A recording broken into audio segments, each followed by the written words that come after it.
everybody, welcome back to my YouTube channel. My name is Paul Peters, and we're going to continue reading through the Bible. Today, we have 1 Kings chapters 10 and 11 from the New Living Translation. Before I get going, make sure you are subscribed and you click that bell icon so you can get notified when I upload these videos. All right, 1 Kings chapter 10.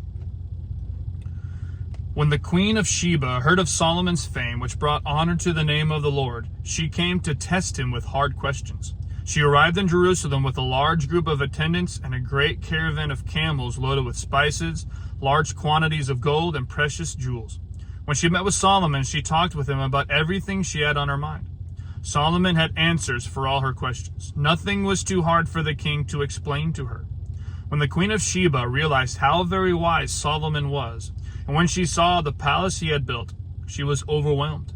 She was also amazed at the food on his tables, the organization of his officials, and their splendid clothing, the cupbearers, and the burnt offerings Solomon made at the temple of the Lord. She exclaimed to the king, "Everything I heard in my country about your achievements and wisdom is true. I didn't believe what was said until I arrived here and saw it with my own eyes. In fact, I had not heard the half of it. Your wisdom and prosperity are far beyond what I was told. How happy your people must be. What a privilege for your officials to stand here day after day listening to your wisdom. Praise the Lord your God, who delights in you and has placed you on the throne of Israel. Because of the Lord's eternal love for Israel, he has made you king so you can rule with justice and righteousness." Then she gave the king a gift of 9,000 pounds of gold, great quantities of spices, and precious jewels. Never again were so many spices brought in as those the queen of Sheba gave to King Solomon. In addition, Hiram's ships brought gold from Ophir, and they also brought rich cargoes of red sandalwood and precious jewels. The king used the sandalwood to make railings for the temple of the Lord and the royal palace, and to construct lyres and harps for the musicians. Never before or since has there been such a supply of sandalwood. King Solomon gave the queen of Sheba whatever she asked for, besides all the customary gifts he had so generously given. Then she and all her attendants returned to their own land. Each year Solomon received about 25 tons of gold. This did not include the additional revenue he received from merchants and traders, all the kings of Arabia, and the governors of the land. King Solomon made 200 large shields of hammered gold, each weighing more than 15 pounds. He also made 300 smaller shields of hammered gold, each weighing nearly 4 pounds. The king placed these shields in the palace of the forest of Lebanon. Then the king made a huge throne, decorated with ivory and overlaid with fine gold. The throne had 6 steps and a rounded back. There were armrests on both sides of the seat, and the figure of a lion stood on each side of the throne. There were also 12 other lions, one standing on each end of the 6 steps. No other throne in all the world can be compared with it. All of King Solomon's drinking cups were solid gold, as were all the utensils in the palace of the forest of Lebanon. They were not made of silver, for silver was considered worthless in Solomon's day. The king had a fleet of trading ships of Tarshish that sailed with Hiram's fleet. Once every 3 years the ships returned, loaded with gold, silver, ivory, apes, and peacocks. So King Solomon became richer and wiser than any other king on earth. People from every nation came to consult him and to hear the wisdom God had given him. Year after year, everyone who visited brought him gifts of silver and gold, clothing, weapons, spices, horses, and mules. Solomon built up a huge force of chariots and horses. He had 1,400 chariots and 12,000 horses. He stationed some of them in the chariot cities and some near him in Jerusalem. The king made silver as plentiful in Jerusalem as stone. Invaluable cedar timber was as common as the sycamore fig trees that grow in the foothills of Judah. Solomon's horses were imported from Egypt and from Cilicia. The king's traders acquired them from Cilicia at the standard price. At that time, chariots from Egypt could be purchased for 600 pieces of silver and horses for 150 pieces of silver. They were then exported to the kings of the Hittites and the kings of Aram. 1 Kings chapter 11. Now King Solomon loved many foreign women. Besides Pharaoh's daughter, he married women from Moab, Ammon, Edom, Sidon, and from among the Hittites. The Lord had clearly instructed the people of Israel, "You must not marry them, because they will turn your hearts to their gods." Yet Solomon insisted on loving them anyway. He had 700 wives of royal birth and 300 concubines. And in fact, they did turn his heart away from the Lord. In Solomon's old age, they turned his heart to worship other gods instead of being completely faithful to the Lord his God, as his father David had been. Solomon worshipped Ashtoreth, the goddess of the Sidonians, and Molech, the detestable god of the Ammonites. In this way, Solomon did what was evil in the Lord's sight. He refused to follow the Lord completely, as his father David had done. On the Mount of Olives, east of Jerusalem, he even built a pagan shrine for Chemosh, the detestable god of Moab, and another for Molech, the detestable god of the Ammonites. Solomon built such shrines for all his foreign wives to use for burning incense and sacrificing to their gods.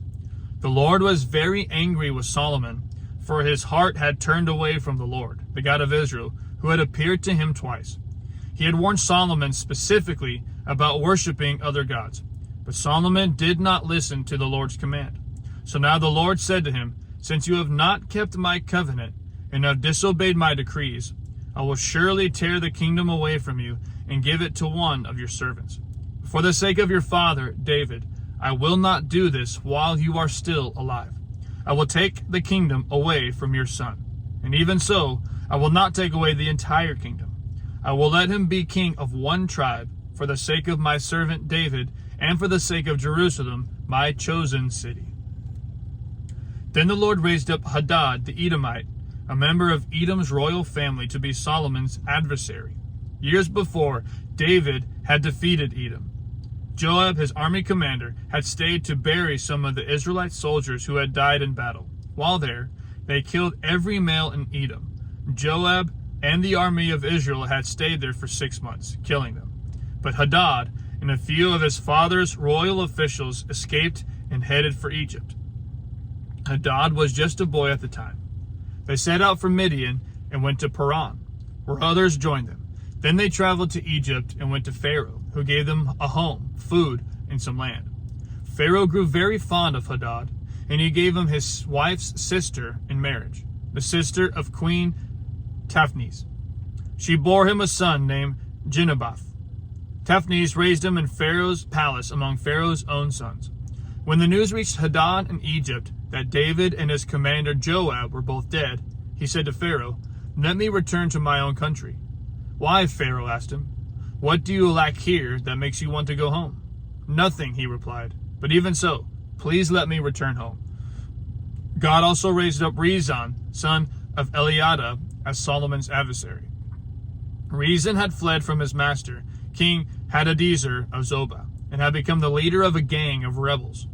After David conquered Hadadezer, Rezon and his men fled to Damascus, where he became king. Rezon was Israel's bitter adversary for the rest of Solomon's reign, and he made trouble just as Hadad did. Rezon hated Israel intensely and continued to reign in Aram. Another rebel leader was Jeroboam, son of Nebat, one of Solomon's own officials. He came from the town of Zereda in Ephraim, and his mother was Zuriah, a widow. This is the story behind his rebellion. Solomon was rebuilding the supporting terraces and repairing the walls of the city of his father David. Jeroboam was a very capable young man, and when Solomon saw how industrious he was, he put him in charge of the labor force from the tribes of Ephraim and Manasseh, the descendants of Joseph. One day, as Jeroboam was leaving Jerusalem, the prophet Ahijah from Shiloh met him along the way. Ahijah was wearing a new cloak. The two of them were alone in a field, and Ahijah took hold of the new cloak he was wearing and tore it into 12 pieces. Then he said to Jeroboam, "Take 10 of these pieces, for this is what the Lord, the God of Israel, says. I am about to tear the kingdom from the hand of Solomon, and I will give 10 of the tribes to you. But I will leave him one tribe for the sake of my servant David, and for the sake of Jerusalem, which I have chosen out of all the tribes of Israel. For Solomon has abandoned me, and worshipped Ashtoreth, the goddess of the Sidonians, Chemosh, the god of Moab, and Molech, the god of the Ammonites. He has not followed my ways, and done what is pleasing in my sight. He has not obeyed my decrees and regulations, as David his father did. But I will not take the entire kingdom from Solomon at this time. For the sake of my servant David, the one whom I chose, and who obeyed my commands and decrees, I will keep Solomon as leader for the rest of his life. But I will take the kingdom away from his son, and give 10 of the tribes to you. His son will have 1 tribe, so that the descendants of David my servant will continue to reign, shining like a lamp in Jerusalem, the city I have chosen to be the place for my name. And I will place you on the throne of Israel, and you will rule over all that your heart desires. If you listen to what I tell you, and follow my ways, and do whatever I consider to be right, and if you will obey my decrees and commands, as my servant David did, then I will always be with you. I will establish an enduring dynasty for you as I did for David, and I will give Israel to you. Because of Solomon's sin, I will punish the descendants of David, though not forever. Solomon tried to kill Jeroboam, but he fled to King Shishak of Egypt and stayed there until Solomon died. The rest of the events in Solomon's reign, including all his deeds and his wisdom, are recorded in the book of the Acts of Solomon. Solomon ruled in Jerusalem over all Israel for 40 years. When he died, he was buried in the city of David, named for his father. Then his son Rehoboam became the next king. That concludes today's reading of the scriptures. Thank you for tuning in and continuing this journey with me. We will see you in the next video. Love you, and God bless.